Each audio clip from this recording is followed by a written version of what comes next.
Si se acomodan los que todavía no lo han hecho, podemos empezar este segundo acto en memoria de don Miguel Peinado Peinado en el 25º aniversario de su tránsito.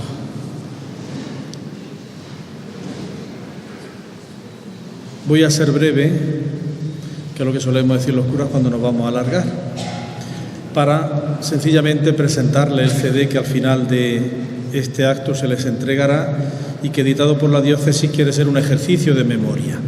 La memoria de la palabra, la memoria de los escritos y la memoria de las imágenes. Cuando ustedes abran el CD tendrán ese menú que ven ahí desplegado.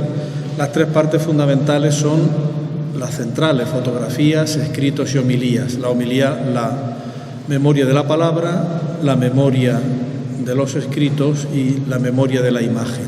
Junto con eso, pues, los datos biográficos básicos de don Miguel y dos libros biográficos, uno el que escribió Sebastián Verdonce Lara, cuya ausencia quiero excusar, puesto que está con gripe y no ha podido venir, y también el pequeño, podríamos decir, el número extraordinario del Boletín Eclesiástico que en 1993 publicó la diócesis inmediatamente después del fallecimiento de don Miguel.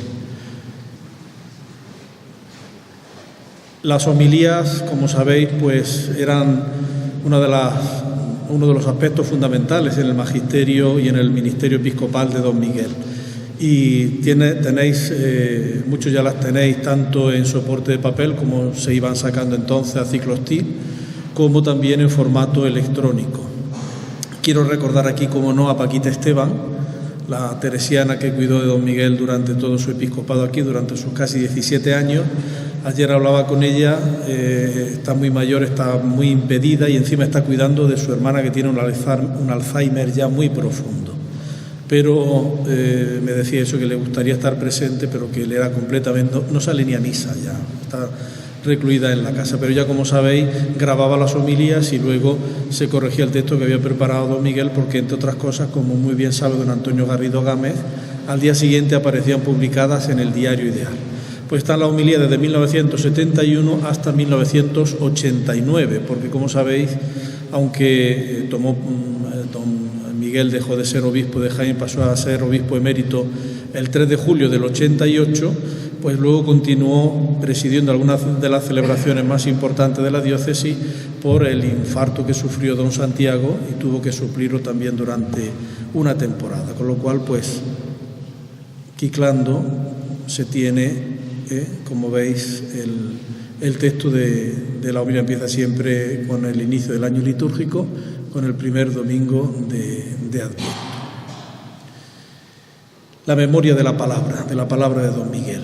En cuanto a los escritos, hemos querido recopilar pues todos los escritos publicados de don Miguel, algunos de los cuales, por su brevedad o también por su antigüedad, son difícilmente localizables hoy, desde los pequeños opúsculos, el servicio de la palabra, hasta los libros ya que, después de su experiencia pastoral en El Salvador de Granada y también como profesor de teología pastoral en la Facultad de Teología de Cartuja, en Granada, fue publicando los esquemas catequéticos frente al quehacer pastoral y luego, podríamos decir, el resumen de todo su trabajo catequético, que fue la exposición de la fe cristiana, publicada ya esta obra por la BAC, por la Biblioteca de Autores Cristianos, de la Editorial Católica, siendo ya obispo de Jaén. Se cierra este ciclo con el último libro que don Miguel publicó siendo ya obispo emérito y que recoge y de manera sistematizada muchas de las citas de los santos padres que él utilizaba en su predicación y que quiso ofrecer a los sacerdotes, como muy bien aparece en la dedicatoria, a los sacerdotes que por la imposición de sus manos recibimos el ministerio presbiteral durante sus años como obispo de Jaén. Están todos escaneados en PDF y también, pues, tampoco no creo que se pueden consultar, pues, perfectamente. La memoria de los escritos. Y finalmente, pues, las fotografías, que son muchas, muy curiosas. Aquí aparece don Miguel celebrando misa, creo que esto debe ser en Sierra Nevada, ¿no? Y que provienen, pues, de sacerdotes que han quiero agradecer. En los créditos aparece el agradecimiento a todos los que han colaborado con algún tipo de fotografía, y también hay un fondo muy importante del Instituto de Estudios Jiennenses, del fotógrafo don José Ortega, que recordaréis, que está desde que empezó pues don Miguel su episcopado en 1971 hasta el día de su sepelio, hasta el día de su entierro, con lo cual ahí pues podríamos decir desde el punto de vista oficial, esas serían fotos más oficiales, todo un recorrido hasta pues como digo su muerte. En ese sentido es una memoria gráfica pues evocadora, entrañable también, de muchas estampas que sobre todo los que compartimos años de seminario con esas famosas excursiones a la Fuenmayor o a la Sierra de... Esa es la Fuenmayor, ¿no?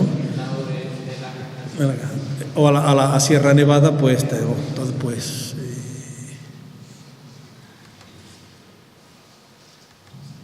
esta la quiero poner porque aparezco yo. En fin, es un ejercicio de vanidad, pero... Bueno, de vanidad no, de pena, porque cuando me veo como estaba y como estoy, pues se ve los estragos del tiempo. Entonces ahí tenéis, pues es una colección de fotografías que son, pues eso, como decía, la memoria de la imagen. Al final de este acto, pues podréis recoger este CD que hace un poco realidad lo que atribuyen a Lausset, pero también se atribuye a Romano Guardini, que como sabía era uno de los autores que más citaba don Miguel, y era aquello de que el agradecimiento es la memoria del corazón. Entonces es un modo de agradecer el servicio que, como muy bien ha dicho don Amadeo, en tiempos difíciles no solamente por el cambio social, político y cultural de la España de principios de los años 70, sino también por lo que significó el posconcilio, ese servicio que don Miguel realizó en nuestra iglesia particular de Jaén. Y paso ya la palabra a don Manuel Carmona, que va a realizar una evocación de don Miguel. En la losa que cubre la tumba, en la losa que cubre la tumba de don Miguel, en la capilla de los arcángeles de nuestra catedral, aparece el epitafio con el que se quiso expresar la impronta dejada por su ministerio apostólico, Pastor Bonus. De suyo, Pastor Bueno, es un título cristológico. De él se ocupó San Juan en el capítulo 10 de su Evangelio. Y don Miguel lo desarrolló en los 10 temas que abarca el capítulo dedicado por él a Jesucristo Pastor en su exposición de la fe cristiana. En la introducción a los mismos, él advertía: el tema del pastor se presta a poner de manifiesto los métodos de Jesús, su mentalidad, sus criterios, sus procedimientos, los secretos, en fin, que pueden explicar su manera de proceder y la eficacia de su obra. Es pues al hilo de los aspectos marcados por estos 10 temas sobre la peculiar condición de pastor con la que se quiso autodefinir el mismo Jesús, como quiero expresar algunos rasgos característicos del perfil pastoral de don Miguel, justo porque su conducta episcopal no respondía ni se derivaba de ninguna estrategia recomendada por la sociología o por lo que popularmente resultase impactante. No entenderemos la conducta y el perfil pastoral de don Miguel sin partir de su verdadera raíz. Los criterios, en efecto, que motivaban y decidían su actuación como pastor radicaban en el simple interés o pretensión de imitar en su comportamiento al Jesús del Evangelio. De ahí que mi intervención lleve por título Criterios evangélicos de un pastor. Con ello no trato en absoluto de hacer una apología de su forma de conducirse como pastor, pero sí de hacer patentes los criterios por él asumidos que le daban explicación. Tema primero: yo soy el buen pastor. Al tratar de definirla, esa bondad peculiar que caracteriza el pastoreo de Jesús lo ceñía don Miguel en concreto y literalmente a estas actuaciones. Su primer cuidado fue salir al encuentro de las ovejas perdidas, de todos y cada uno de los disgregados. Su otro menester importante hacer y mantener la unidad del rebaño. Finalmente, el pastor ha de convivir con sus ovejas, permanece con ellas, las conduce a buenos pastos y las defiende de la fiera. Después de su resurrección, sigue diciendo don Miguel, Jesús sigue ejerciendo su oficio por medio de sus pastores, los pastores de la Iglesia, a quienes ha puesto el Espíritu Santo como vigilantes para pastorear la Iglesia de Dios que Él se adquirió con su sangre. De aquí se puede perfectamente derivar la primacía e importancia que en su forma de actuar tenía para don Miguel el encuentro personal sobre la aplicación y cumplimiento de un programa pastoral previamente concebido, precisado y por cumplir. Fundaba esta opción en una convicción firmemente asumida que constituía su punto de partida. Dios nos conduce sobre todo mediante los encuentros, tantas veces imprevistos, pero siempre permitidos y propiciados por Él. Los relatos evangélicos eran para él, para don Miguel, la prueba más patente de esta convicción. En realidad son los encuentros de Jesús con las personas concretas que entran en escena en su relato lo que marcan la pauta y el desarrollo de cada evangelio. Las perícopas evangélicas vienen a ser, en efecto y en definitiva, narraciones de los encuentros de Jesús. Para don Miguel, esto denotaba que Jesús no partía de un programa detalladamente proyectado para ser después cumplido mediante acciones específicas y concretas ya previstas. Era como si, en vez de pretender marcarle de algún modo la pauta de su Padre a su Padre Dios, de lo que tenía que hacer, Jesús optase más bien por descubrirla en las circunstancias marcadas por los encuentros imprevistos y hasta sorprendentes donde poderla apreciar.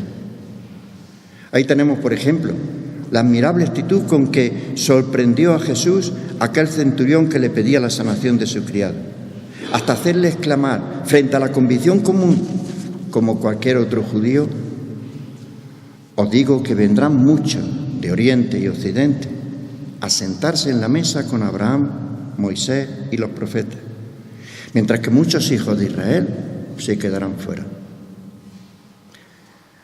Ahí también la sorprendente respuesta de la cananea, que le hizo incluso desistir de su estricto modo de entender la exclusividad de su envío a solo las ovejas descarriadas de Israel. Nada pues de extraño que don Miguel, basándose precisamente en el estilo propio del Evangelio, no mostrase mucho interés por elaborar planes de pastoral a modo de programación sistemática y exhaustiva de objetivos por alcanzar y las acciones a realizar para lograrlo. Él lo expresaba con toda claridad ya en su primera carta pastoral, a los 2 meses de inaugurar su ministerio entre nosotros, con estas palabras: tengamos en cuenta que la sencillez es consigna constante del Evangelio. No nos compliquemos innecesariamente la vida, ni lo que es mucho peor, contribuyamos a complicársela a tantas personas de buena voluntad que quieren ser fieles a la Madre Iglesia y desean sinceramente colaborar en el trabajo apostólico. Jesucristo nos recuerda siempre que hay necesidad de pocas cosas, o mejor, de una sola. Gran criterio para orientarse en lo referente a nuestras instituciones, medios de trabajo y toda clase de estructuras.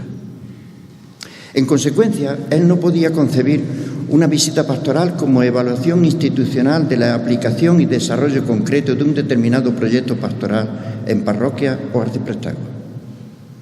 Él no tenía inconveniente en identificarla sin más con su visita constante a las parroquias para confirmar y encontrarse con chavales y catequistas concretos. Era esta ocasión del encuentro pastoral con feligreses y colaboradores presididos por su párroco lo que sobre todo buscaba y valoraba para poderles transmitir a ellos en concreto la verdad de Jesucristo y el Espíritu para vivirla. ¿Cuántas veces, montados ya en el coche para ir a confirmar o celebrar por otra motivación, releía las lecturas de la misa y cerrándolas decía: bueno, ya sé lo que nos va a decir el Señor, pero lo que quiere que yo les diga solo lo sabré cuando les vea la cara. Un día lo llevé a confirmar al caudete. A la hora de la homilía se fijó en una niña que lo miraba muy atenta. Como otras veces hacía, la llamó a su lado con la idea de centrar ya la atención de todos en lo que la niña pudiese decir y a él le diese pie para explicar algún aspecto importante de la confirmación.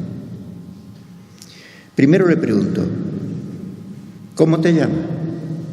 Mari Carmen, le dijo. ¿Y cuántos años tienes? 8, contestó. ¿Y tú te has encontrado alguna vez con el Señor?, le pidió con interés. La niña, sin dudar por un momento y con todo desparpajo, respondió: sí. Y don Miguel, sorprendido por la seguridad tan espontánea con que lo afirmó, le pregunta: ¿dónde? Y la niña, entonces, señalando y clavando su dedito en su pecho, contestó: aquí dentro. Don Miguel, mirando al párroco, le advirtió: a esta la confirmo hoy la primera.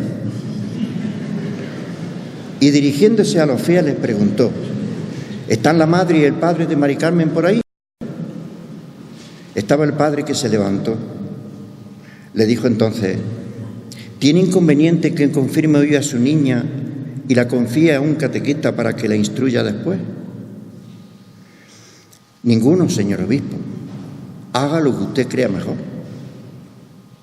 Entonces, mirando alrededor, preguntó: ¿hay alguna catequista que quiera ser madrina de Mari Carmen y se comprometa a explicarle para que llegue a saber lo que hace y da el Señor con la confirmación? Una levantó la mano y don Miguel asintió. Tras darle un beso a la niña, se la entregó. Y cuando llegó un momento, fue la primera a la que ungió. Tema segundo: el pequeño rebaño de Jesús.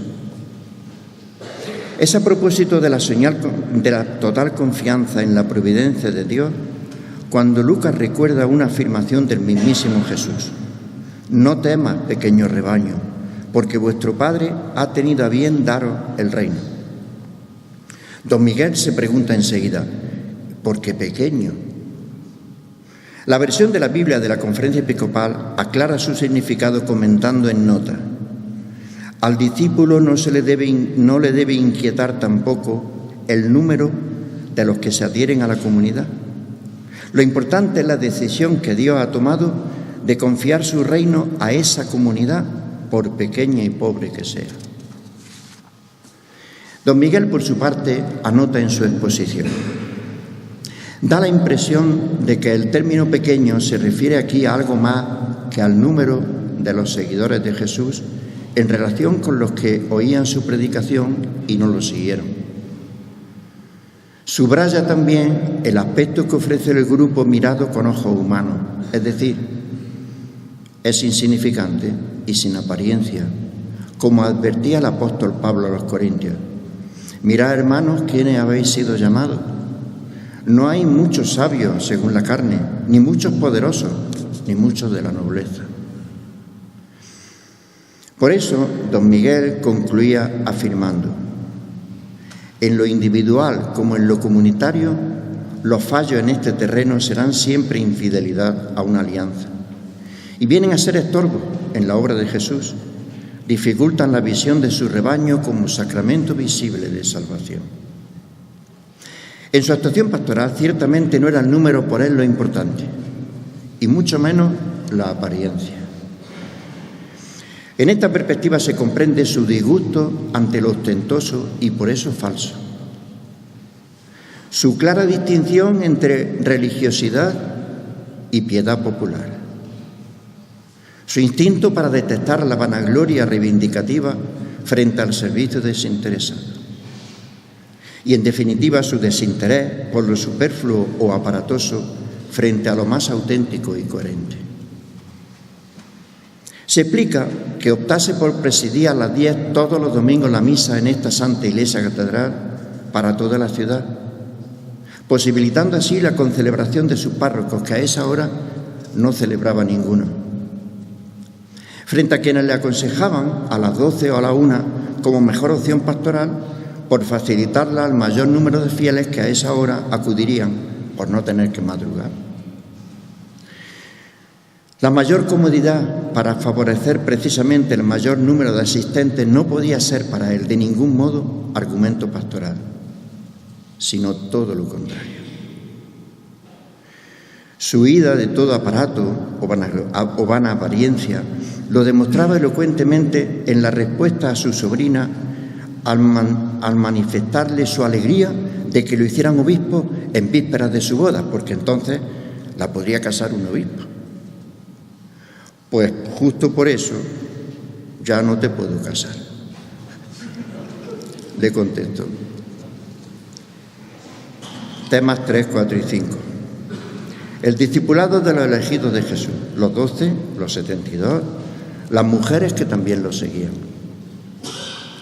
Jesús se rodeó de un grupo de discípulos escogidos y llamados personalmente por él, para que dejando, como hizo él, casa, familia y profesión, le siguiesen compartiendo con él vida y destino. De entre ellos eligió a 12 como apóstoles para que estuvieran siempre junto a él y enviarlos por delante a predicar en sus mismas condiciones, poniendo así, por ser 12, de manifiesto que el rebaño por él congregado era el nuevo Israel desde antaño prometido. Más tarde, como informa Lucas, designaría también a otros 72, a los que dio consigna y envió de 2 en 2 como mensajeros de la paz a la que habría la llegada de su reino. Según anotan los evangelistas, a ese círculo de discípulos también pertenecían algunas mujeres que les acompañaban y les servían con sus bienes. La mujer, terminó por comentar don Miguel, quedó así asociada a la empresa del Evangelio en servicio humilde de Cristo. Preocupación primordial de don Miguel fue el seminario, justo por considerarlo precisamente como el modo de reiterar lo que hizo Jesús. Con motivo de su visita al Límina, los obispos andaluces mantuvieron el 11 de noviembre del 76 un encuentro coloquial y fraterno con el Papa Pablo VI. Al suscitarse la cuestión de las vocaciones sacerdotales y la situación de los seminarios, el por entonces arzobispo de Granada, don Emilio Benavent, hizo mención al Papa del resurgir vocacional y la nueva experiencia que venía abriéndose paso en Jaén. El Santo Padre pidió entonces a don Miguel que le enviase por escrito todo lo referente a ella. Al final del informe que le remitió, hacía esta clara observación: el seminario debe volver a ser, en lo que afecta a su vida esencial, aquello que fue la primera vez. El primer seminario fue el formado por Jesús mismo, los 12, algunos discípulos más y un grupo de piadosas mujeres que le seguían y le servían. Sin dejar de atender la exigencia de la evangelización, Jesús dedicó la mayor parte de su tiempo y empeño a la formación de aquel grupo. ¿Por qué en los seminarios? Pregunta don Miguel.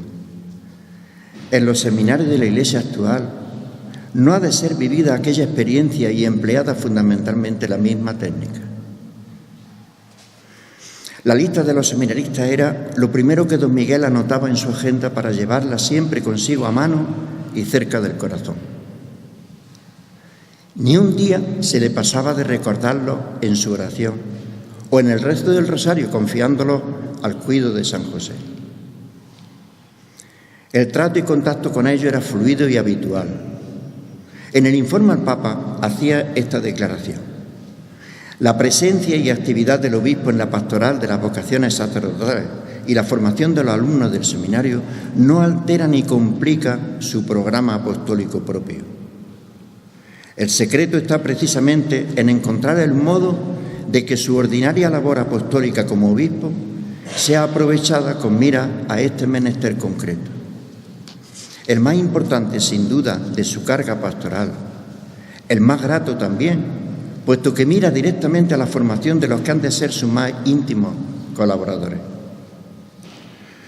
Con los seminaristas celebraba todos los días la Eucaristía, aprovechando de este modo la ocasión para comentar con una breve homilía el Evangelio y su aplicación en la vida cristiana y eclesial.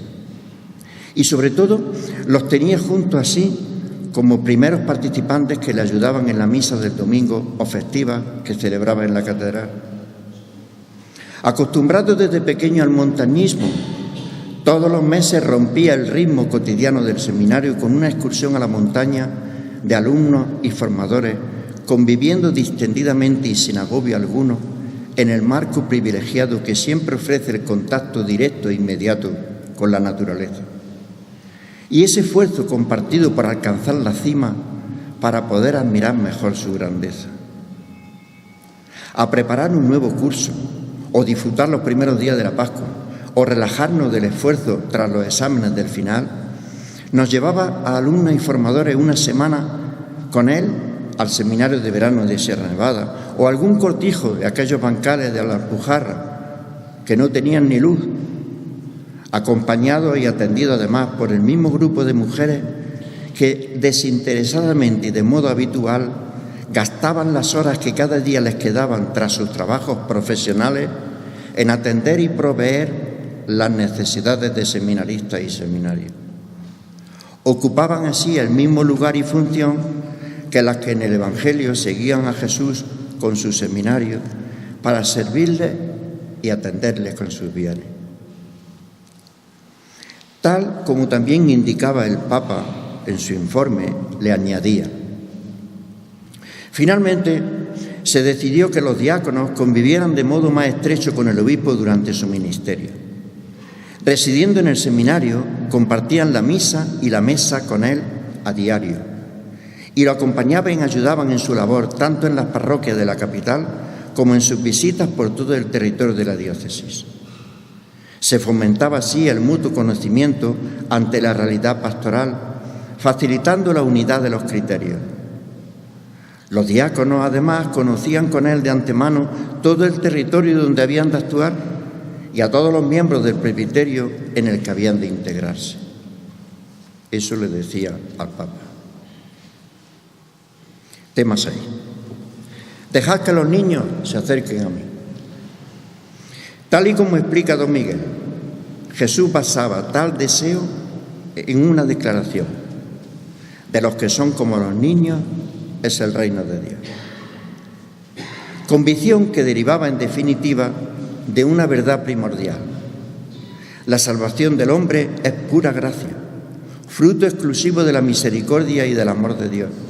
Reconocerlo es pues condición indispensable para recibir sus bienes. Y dado que, como advierte don Miguel, una de las tentaciones más insistentes para todo hombre, lo mismo justos que pecadores, es la de apoyarse en las propias fuerzas, saber o mérito a la hora de entenderse con Dios, se sigue que solo los que, abandonando tal pretensión, reciben como a un niño el reino de Dios para poder entrar en él. Es esta la razón en la que finalmente don Miguel funda la misma persistencia de la Iglesia en bautizar a los niños recién nacidos con el compromiso ineludible de la comunidad eclesial en cuyo seno han nacido, de educar en la fe para hacer fructificar los dones anticipados ya por Dios con el Dios de su Espíritu, con el don de su Espíritu en el bautismo. Desde el principio de su ministerio, entre nosotros, don Miguel manifestó su preocupación principal por la catequesis y sobre todo por la formación de los mismos catequistas. Ya en aquella su primera carta pastoral, tras su visita los 2 primeros meses a todas las comunidades confiadas a su cuidado, afirmaba escuetamente y como balance que la fe sencilla constatada como tónica general andaba muy necesitada de una seria instrucción catequética. Dirigida por él mismo, cada sábado puso en marcha enseguida la escuela catequética diocesana, a la que paulatinamente incorporaría a los que podían secundarlo hasta implantar sucursales de la misma en otras localidades de la diócesis. Siempre con el empeño no solo de adiestrar en la praxis y el método, sino sobre todo en formar y entusiasmar a los catequistas con el conocimiento más completo y coherente del misterio mismo de Cristo, tal y conforme en el proyecto salvífico de Dios se ha ido revelando. Durante un tiempo no regateó momento ni esfuerzo reflexivo en la elaboración de su obra maestra, Exposición de la Fe Cristiana, publicada en la BAC. En ella desarrolló el misterio de Cristo tal y como requería la verdad por transmitir y acoger en la fe de la Iglesia, sin entrar para nada en polémicas o argumentaciones más propias del discurso teológico que de la instrucción catequética. Tema 7. El seguimiento de Cristo al frente del rebaño. Don Miguel ve expresado su sentido en el versículo jónico. Cuando ha sacado del aprisco a sus ovejas para llevarlas a los buenos pastos, va delante de ellas y las ovejas le siguen porque conocen su voz. Don Miguel siempre dio importancia capital a la predicación del domingo. Ya en sus años de párroco compartía con el cardenal Herrera Oria esta misma preocupación, cuando, invitado personalmente por el cardenal, acudía al grupo de trabajo que éste reunía cada verano en Santander para el estudio y profundización de los textos bíblicos de domingo y fiestas de cara precisamente a la predicación apostólica, homilética. Fruto de este trabajo en equipo fueron aquellos 10 volúmenes de la BAC titulados La Palabra de Cristo.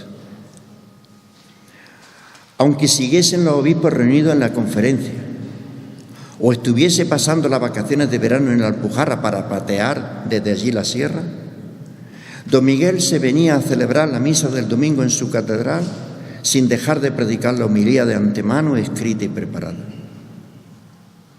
Siempre se la tomaba como preocupación principal a resolver durante la semana.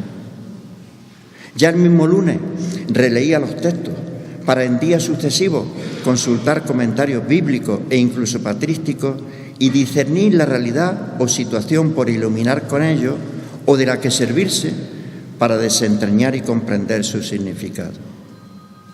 Qué descanso manifestaba cuando la tenía ya escrita. La podía así ya por fin enviar al periódico que la publicaba todos los lunes, mientras el domingo se la podía escuchar por radio en el mismo momento de su predicación.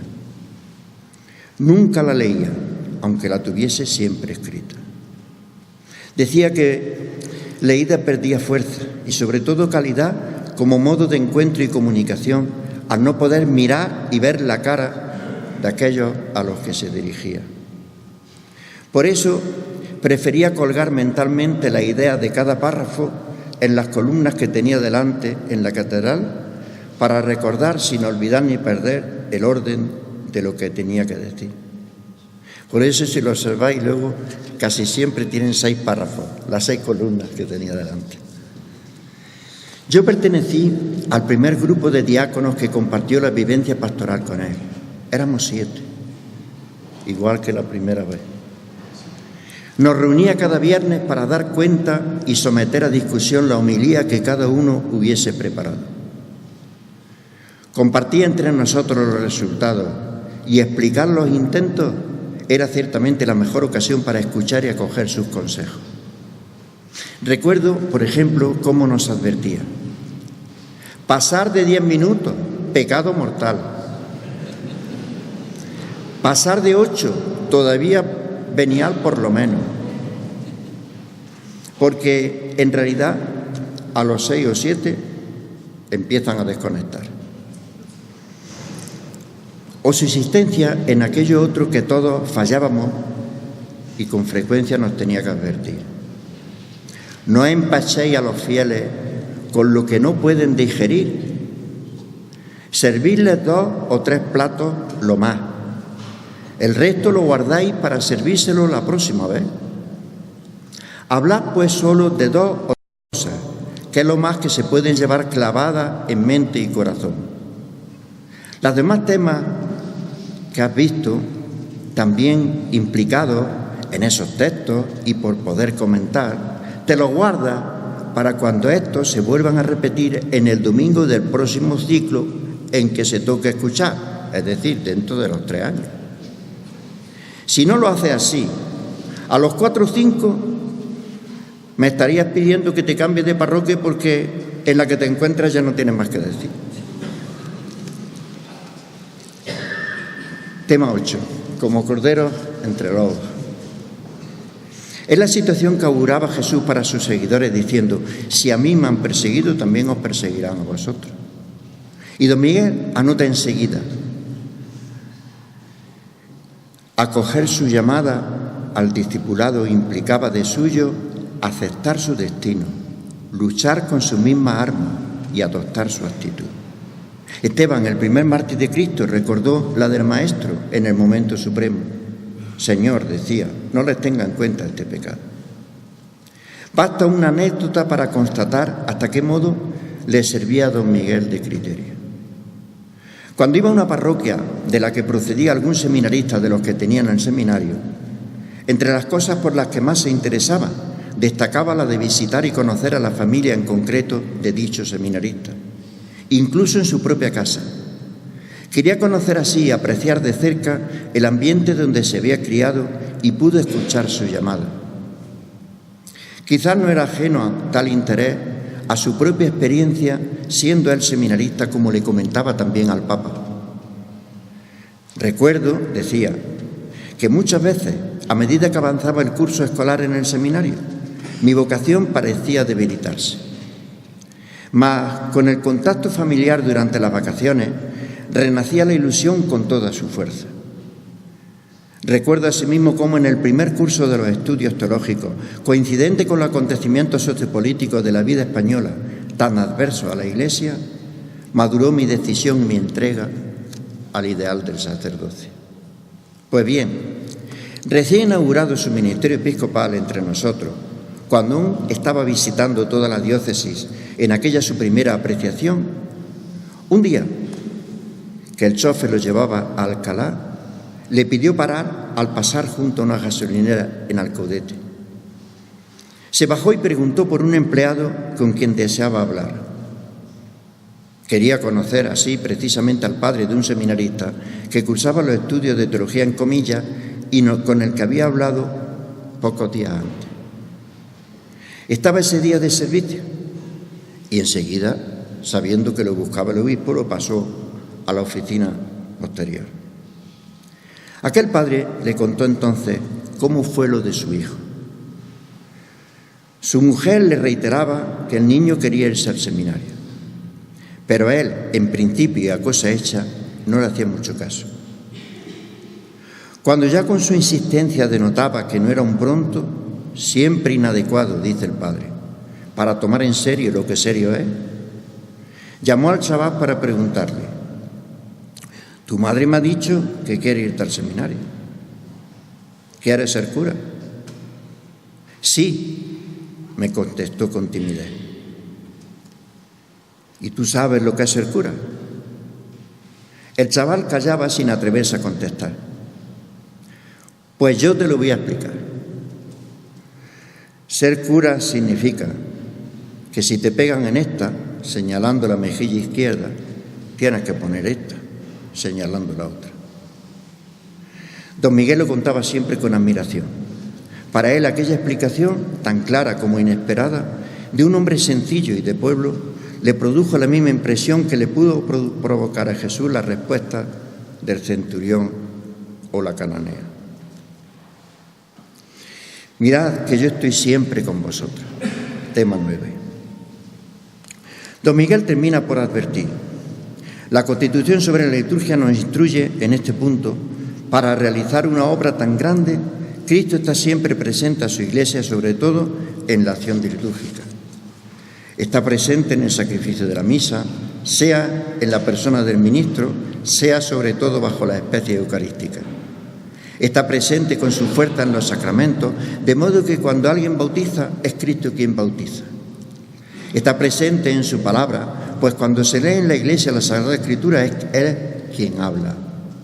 Está presente, por último, cuando la Iglesia suplica y canta salmos, el mismo que prometió: donde 2 o 3 se reúnen en mi nombre, allí estoy yo en medio. Todos pudimos siempre apreciar la gran y cuidada estima de don Miguel por la liturgia. Ya en los años más jóvenes de su ministerio, en contraste con las preocupaciones más habituales del clero en ese tiempo, don Miguel conocía y seguía con sumo interés los documentos y propuestas del movimiento litúrgico que se venía abriendo paso en la Iglesia y que culminaría en la reforma litúrgica del Vaticano II. Don Miguel ya por aquella época releyó y estudió en profundidad la gran investigación y comentario de Juckmann al misal romano bajo el título Misarum Solemnia, y que la Abad publicó con el de El sacrificio de Cristo en castellano. Fue su lectura precisamente la que sabemos motivó en Pío XII la elaboración de las encíclicas Mediator Dei y Mysticis Corpori, base de los principios determinantes de la Reforma Conciliar, y que don Miguel confesaba no solo haber leído, sino meditado. De entre los más de 30 jóvenes de Acción Católica que junto a él sintieron la llamada al sacerdocio y llegaron a ejercerlo, lo sabía que culminaron sus estudios en Múnich y otros centros universitarios en suelo alemán, donde se venían gestando y experimentando precisamente las conquistas y propuestas de la indagación sobre lo más genuino y original del culto cristiano. Conocedores de su interés por el movimiento litúrgico y sus propuestas, estos fervientes discípulos de don Miguel no cesaron hasta que se lo pudieron llevar para que pudiera constatar en vivo y en directo lo que se venía promoviendo y realizando en ese entorno privilegiado. Allí, don Miguel conoció en directo las asambleas litúrgicas que celebraban ya bajo el nuevo impacto. Allí pudo conversar, sirviéndote de sus alumnos varias veces y con intensidad, con el mismísimo Romano Guardini, y apreciar su pastoral litúrgica como universitario, esa que llegó a marcar el hito por el que la misma Santa Sede le terminó por confiar los ensayos rituales ad experimentum antes de aprobarlo. De ahí su interés fundamental por la participación efectiva de los fieles en la celebración del misterio y en experimentar per ritus et prece, es decir, mediante los ritos y las oraciones que los acompañaban. Siempre, después de una celebración, pues a veces me decía: ha salido muy bien, quédate tranquilo. Sí, don Miguel, yo sé que yo... No es por lo que tú has hecho, es por cómo ha estado el pueblo, porque el pueblo es lo más importante. Sí, siempre advertía eso, el pueblo sobre todo y su participación es lo decididamente importante. De ahí la gran capacidad mistagógica que mostraba en su actuación. A veces me recordaba las 4 notas o cualidades que para él debía tener la celebración litúrgica sobre todo: sencilla, auténtica, bella y entrañable. Jamás podremos olvidar la belleza y expresividad que llegamos a disfrutar en la forma como bajo sus indicaciones aprovechábamos la distribución y belleza de los 3 ámbitos más importantes de nuestra catedral para celebrar precisamente las 3 partes de la vigilia pascual. Aquí hacíamos la vigilia, en el coro la liturgia bautismal y luego en el altar la Eucaristía. Tema 10. Que sean uno. Tal es, según advierte don Miguel en este tema, la suprema aspiración de Jesús respecto a los hombres. El buen pastor es el que da la vida por las ovejas. Jesús lo fue sobre todo al morir, no solo por la nación, sino para reunir en uno a los hijos de Dios que andaban dispersos. De ahí que la Eucaristía dejada por Jesucristo a su Iglesia como sacramento de su cuerpo entregado y su sangre derramada sea, según dice San Agustín, misterio de amor, símbolo de unidad, vínculo de caridad. A la luz de esta contundente conclusión se puede comprender la concreción de la primera consigna pastoral que don Miguel nos dejó y la forma en que lo llegaba a expresar en su primera carta pastoral. Textualmente: aunque presiento que algunos puedan sentirse desilusionados ante mi primera consigna pastoral, no temo en dárosla ya desde ahora. Es esta: volvamos, hermanos, los ojos al centro. Quiero decir, pongamos nuestros 5 sentidos ante todo en preparar cuidadosamente, celebrar con toda dignidad y asegurar sólidamente aquello que es el centro y la base de toda la vida cristiana. Que si esto lo abordamos con seriedad y lo llevamos a cabo con perseverancia y sinceridad, tendremos asegurado el resto de nuestra tarea. Ese centro es la Eucaristía, la celebración eucarística del Día del Señor, punto de partida y meta de todo programa en la vida cristiana y sacerdotal. Es lo que sobre todo nos hizo experimentar y gozar en esta Santa Iglesia Catedral, con su fiel dedicación y su total entrega.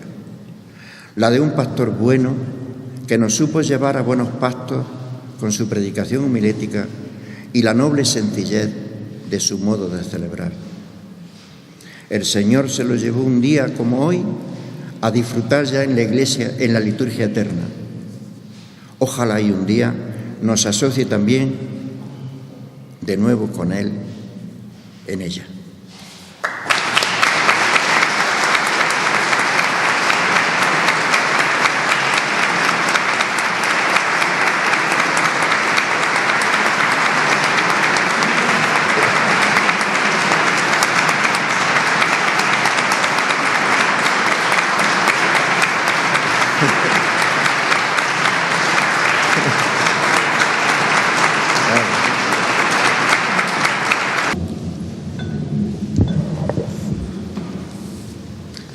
Muy bien, pues bueno, yo creo que después de haber vivido esta jornada, que no ha sido solamente la jornada, sino que ha tenido un periodo de preparación, como es el propio CD que nos han entregado, que lleva tiempo gestándose este recuerdo y este homenaje a don Miguel Peinado.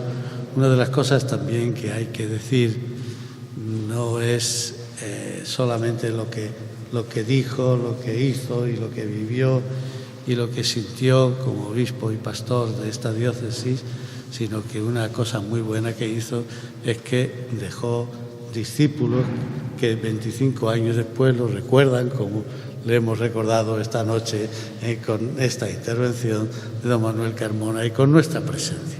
Porque yo creo que lo mejor que está sucediendo aquí esta noche, aparte naturalmente siempre, es de poner de relieve esta gran figura, una gran figura para esta Iglesia y especialmente pues, para nosotros, los que vivimos y sentimos con esta Iglesia del Señor, el saber que tenemos este testigo de la fe y que tenemos también este gran pastor al que estamos recordando, pues es el saber decir que ha dejado una gran huella y por eso 25 años después nosotros estamos aquí con memoria agradecida, con memoria agradecida. Es muy hermoso lo que estamos haciendo, muy hermoso lo que estamos haciendo. Yo diría que de alguna manera esto lo tendríamos que saber extender un poquito más, porque estamos muchos, pero no todos, y yo estoy seguro que hay mucha gente que le gustaría de algún modo también vivir y experimentar este recuerdo que nosotros hoy estamos haciendo de don Miguel. Así que distribuiremos esta intervención, distribuiremos el CD y si hay alguien que haga una buena crónica, distribuiremos una buena crónica del acontecimiento que esta tarde estamos celebrando y que de alguna manera sirva para recordar de corazón y con el corazón y con la vida recordar lo que hizo este gran hombre. ¿Me permite que diga una cosa? Sí, dime. Es que yo, esta tarde especialmente, cuando veía a don Amadeo celebrar y presidir el funeral de don Miguel, me daba cuenta de que también él ha recibido el impacto, a su modo. Por la sencilla razón de que lo mismo que don Miguel influyó en algunos de nosotros de modo muy decisivo, él también ha tenido un obispo al que... Es que Claro. iba a tocar, tocaba eso, ya. tocaba eso. Dígalo, no se lo quiero... Claro. Tocaba eso. Bueno, yo quería, lo que dije, luego lo diré. Bueno, pues esto... Es que me está acordando... La memoria agradecida, luego lo diré. Mirad, yo he oído hablar mucho de don Miguel Peinado, mucho de don Miguel Peinado. Y además mucho, porque el obispo al que yo acompañaba y el que me hablaba tanto de don Miguel Peinado es exuberante en la palabra. Además utiliza un lenguaje especialmente bello para decirlo, y luego pues es amigo de verdad, y era amigo de don Miguel Peinado. Y este no era otro que Monseñor Montero, Monseñor Montero. Y yo os puedo decir que me habló en el coche muchísimas veces de don Miguel Peinado. Evidentemente hoy tengo un perfil mucho más completo, una vez que he escuchado tantas cosas y que llevo escuchando estos días tantas cosas, pero yo allí sí tenía un perfil muy completo. Primero, perfil de un gran obispo; segundo, perfil de un gran catequista, lo admiraba como catequista, y luego pues naturalmente pues siempre ponía de relieve su amistad y su admiración como persona hacia don Miguel Peinado. Mañana, si Dios quiere, le llamaré. El pobre don Antonio, pues seguramente él sí me puede escuchar, me puede oír. Yo ya no le puedo oír a él porque ya casi no puede hablar, pero llamaré a él y a sus hermanas para decirle lo que aquí ha sucedido, y naturalmente pues se van a alegrar muchísimo de este homenaje, que ya digo es una cosa preciosa pues que hemos hecho. Y luego pues ya la última cosa que también quería deciros, pues es que claro, esto a mí me lo pone muy difícil.